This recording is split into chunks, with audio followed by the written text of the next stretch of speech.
$4.2 million. That was the size of the account I lost the day they fired me.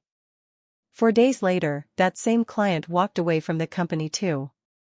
Not because I asked them to. Because of what they saw happen to me. 9 people on my team found out I was gone before I did, through a company-wide Slack message that called it a mutual decision. I did not lose my job because I was bad at it. I lost it because I was right. For 14 years I built my name on being the person who caught problems before they became disasters. I read every contract twice. I never let a client meeting start without triple-checking the numbers myself. My manager used to tell people, if it went through me, it was clean. But the woman who fired me that morning did not know one thing about who she was really dealing with. I did not know it either, not yet. I just remember sitting in my car afterward, badge still in my hand, staring at the parking garage sign like it was going to explain something to me. My phone was already buzzing. I did not answer it. I remember thinking, this is not about a mistake. This is about who gets to make one and who does not. It started on an ordinary Tuesday morning, in a meeting that should have taken 10 minutes. It started on an ordinary Tuesday morning, in a meeting that should have taken 10 minutes. I got to the conference room early, like I always did, my laptop open, my coffee still too hot to drink. That account, the one worth $4.2 million a year, belonged to a manufacturing client named Whitmore Industrial, and I had run point on their contract for 6 straight years without a single missed renewal. Leadership trusted me with that relationship the way you trust someone who has never once let you down. Derek Palmer sat at the head of the table that morning. He had been a manager for exactly 7 weeks, promoted through a connection to someone upstairs rather than through the accounts he had actually closed. He pulled up his slides, and on the third one, he told the client their new distribution timeline would save them $60,000 a quarter. I knew that number was wrong the second it appeared. I had built that pricing model myself. I did not raise my voice. I did not even stand up. I just said, Derek, I think that figure is reversed, the savings are closer to 16,000, not 60. The client's operations director looked down at his own printed copy and nodded slowly, because he had caught the same thing and was too polite to say it first. Derek's jaw tightened. He moved to the next slide like nothing had happened, but the room had already shifted. After the client left, he stopped me in the hallway by the break room, arms crossed, voice low enough that only I could hear it. You embarrassed me in there, Rachel.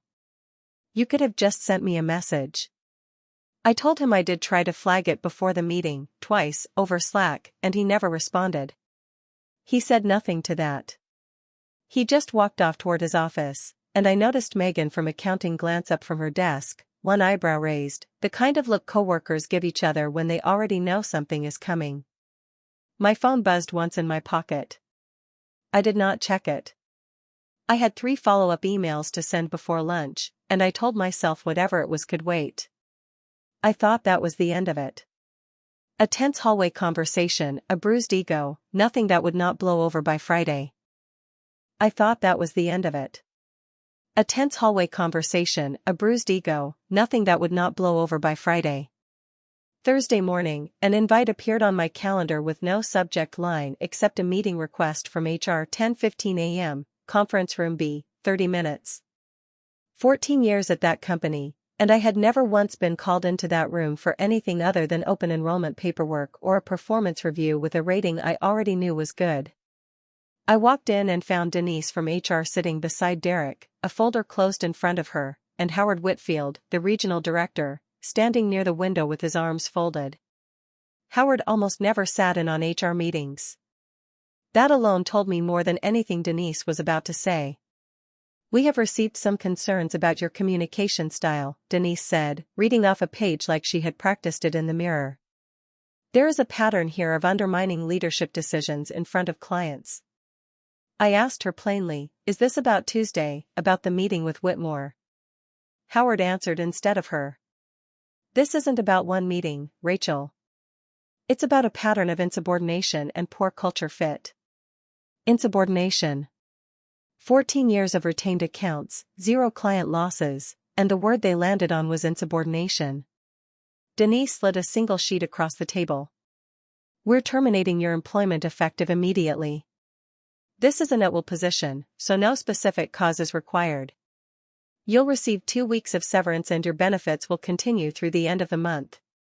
I did not argue. I had watched enough people get walked out of that building to know arguing only gave them a story to tell later about how I reacted. I just asked one question. Who's taking over Whitmore? Nobody answered that either. A security guard named Marcus, the same man who used to hold the elevator for me every single morning, walked me back to my desk without quite meeting my eyes. I packed 14 years into one cardboard box, a mug, a small plant that had somehow survived under fluorescent lights for 6 years, a framed photo from a company retreat nobody remembered by name anymore. On my way out, I looked up at the security camera mounted above the exit, the one Howard reviewed personally whenever there was a dispute. I did not smile. I did not cry either. I just said, quiet enough for only the microphone to catch, for days. Marcus glanced at me sideways but said nothing. I walked out with nothing but a box, and one number already forming in my head. Marcus glanced at me sideways but said nothing. I walked out with nothing but a box, and one number already forming in my head. Sitting in my car in the parking garage, I did not start the engine right away. I opened the glove compartment instead, out of habit more than anything, and pushed aside an old parking receipt until I found a business card I had kept there for almost a year. Karen Voss, Vice President of Operations at Whitmore Industrial. Karen had said something to me at a trade conference in Columbus the previous spring, over bad hotel coffee while we waited for a session to start. She said it lightly, the way people say things they don't expect to matter. If you ever go independent, Rachel, call me first. We'd follow you. At the time I laughed it off and told her I liked my job just fine. It was the kind of compliment people hand out at conferences, easy to give, easy to forget. I had tucked her card into the glove compartment mostly out of politeness, the same reason you keep a stranger's business card at all, not because you plan on using it. I set the box on the passenger seat and looked at the card for a moment longer than I meant to before sliding it into my jacket pocket. I still had not opened the text message from earlier that morning. My phone screen had gone dark twice already. I did not think about that conversation again. Not until 4 days later. I did not think about that conversation again. Not until 4 days later. Day 1 started with me sitting at my kitchen table at 7 in the morning, still in the clothes I had worn the day before, filling out a COBRA form for health insurance continuation because that was apparently what 14 years came down to, a stack of paperwork and a countdown on how long my coverage would last. I opened my laptop and did the one thing I felt I could still control. I posted an update on LinkedIn, careful and plain. After 14 years at Whitmore's account team, I'm taking some time to explore what's next. Grateful for the relationships built along the way. Nothing about Derek. Nothing about the meeting. Nothing that could be called soliciting anyone. Within an hour, Megan from accounting had liked it and left a single comment. Their loss. I did not reply. Silence was safer, and louder. Day 2, my phone rang before 9. It was Karen Voss. I heard something happened, she said, no preamble at all. Is it true you're not with Whitmore anymore? I kept my voice even. I am not, as of Thursday. She was quiet for a second. Rachel, we sent our quarterly compliance numbers to the wrong contact yesterday. Someone new on your old team sent our confidential margin data to a contact at one of our competitors by mistake. I about had a heart attack reading it. I said nothing to that either. I did not need to say anything. She already knew exactly what that meant. Day 2 ended with 3 more messages sitting unread on my phone, one from a contact at a logistics firm in Ohio, one from a plant manager in Texas, one simply asking, is it true you left? Day 3, the missed deadline came. Derek had apparently forgotten to file a renewal document that was due for another one of my old accounts, a mid-sized supplier out of Michigan. I only knew because the supplier's operations manager texted me directly, half joking, half not. Did they forget how contracts work over there? That same afternoon, the company sent out an internal announcement congratulating Derek on being named Senior Director of Client Relations. Effective immediately. 4 days after firing the one person who had spent 6 years keeping his biggest account intact. I read that announcement twice, sitting on my back porch with a cup of coffee gone cold beside me. I did not laugh. I did not feel satisfied yet either. I just felt a strange, careful stillness, the kind you feel right before something you've been bracing for finally happens. My phone buzzed one more time before I went inside. A text from Karen. 3 words. Call me tonight. I looked at it for a long moment before setting the phone face down on the table. By day 3, the company still did not know what was coming. I looked at it for a long moment before setting the phone face down on the table. By day 3, the company still did not know what was coming. I called Karen back that night, sitting outside on the porch steps with a sweater pulled over my shoulders because the air had turned cold and I had not noticed until I stepped out. She picked up on the first ring, like she had been waiting. "Rachel, I need to be straight with you," she said. "We're pulling our account from Whitmore." I sat with that for a second before answering. "Karen, I haven't asked you to do that. I need you to know that." "You didn't have to ask," she said. "I've watched how they've treated you for years, brushing off your recommendations, giving credit to people who hadn't earned it. What happened this week just confirmed what I already suspected." I asked her, carefully, "Why now, why this week specifically?" "Because you told me once, back at that conference, that you'd never leave a client stuck without warning, even if you left the company. And that's exactly what they did to us. No warning. No transition plan. Just a wrong email full of numbers that should have never left the building." She paused, then added something I had not expected. "Rachel, do you have any idea what your name is actually worth to us? We do $4.2 million a year with Whitmore, and every renewal for 6 years, every single one, came down to you personally walking us through it."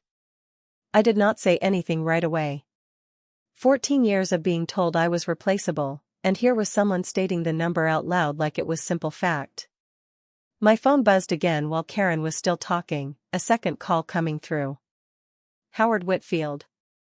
I told Karen I would call her back and picked up the second line. "Rachel," he said, his voice tighter than I had ever heard it.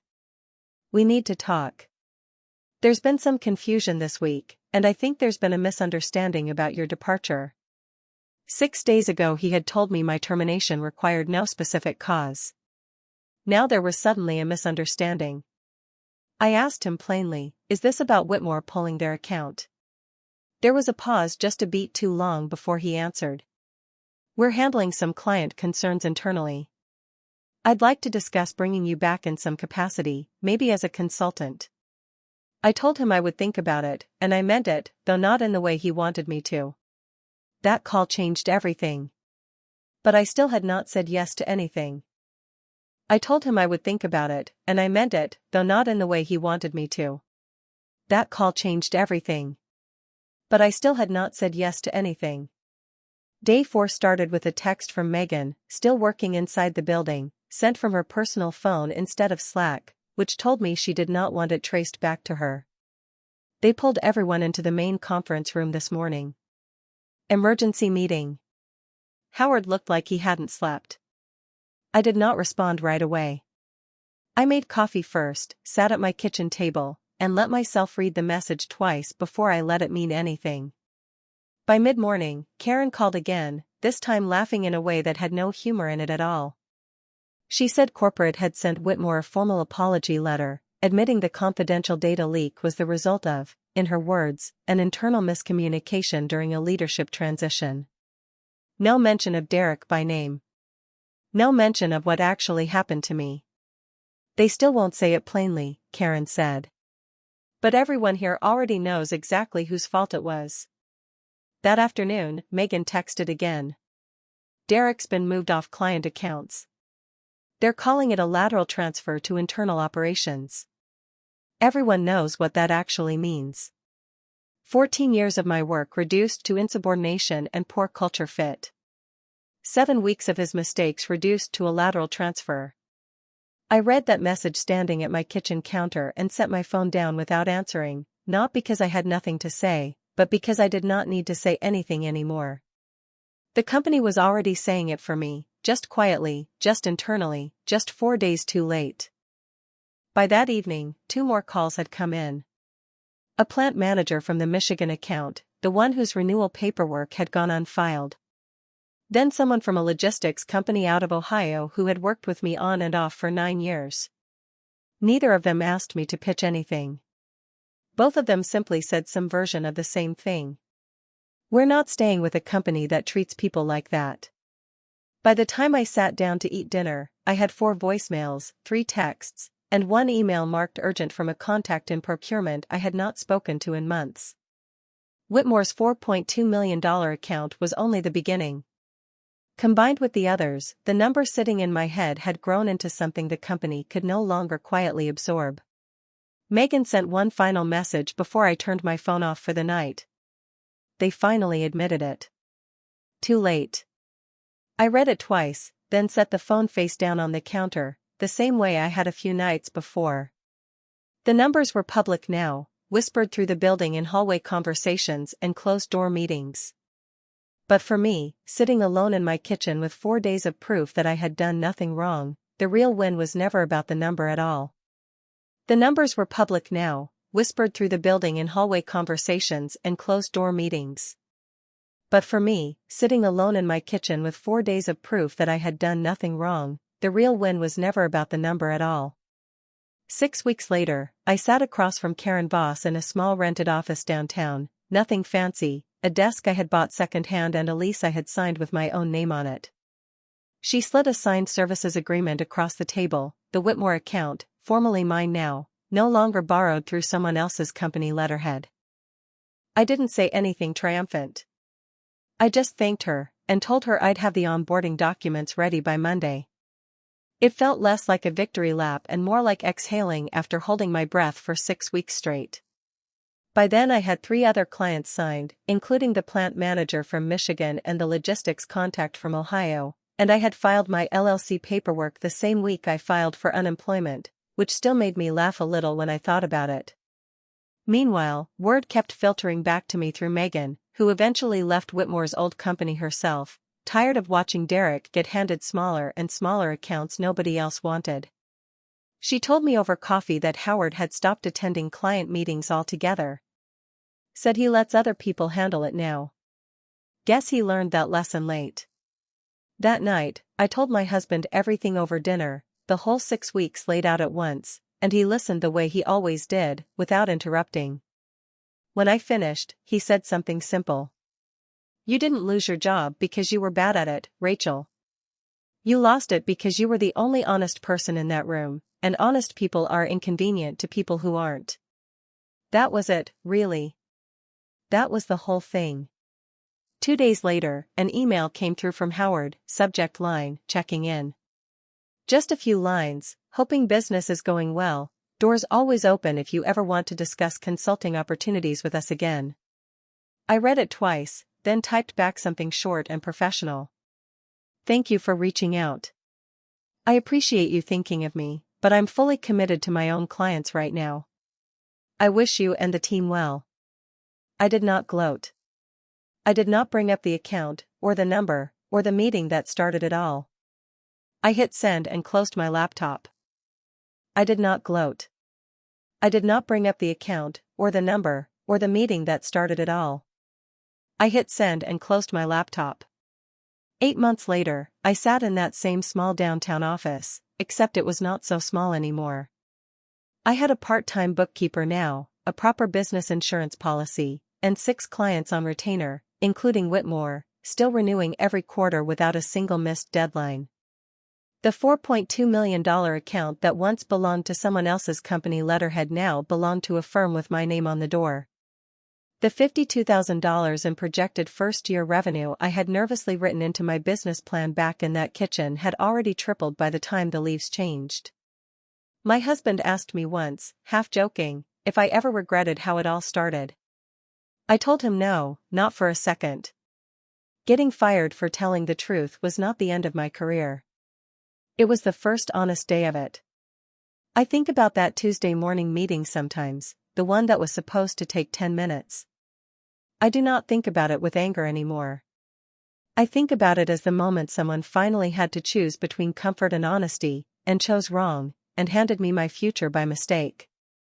$4.2 million. 4 days. One conversation nobody thought would matter. Turns out, it was the only thing that ever did.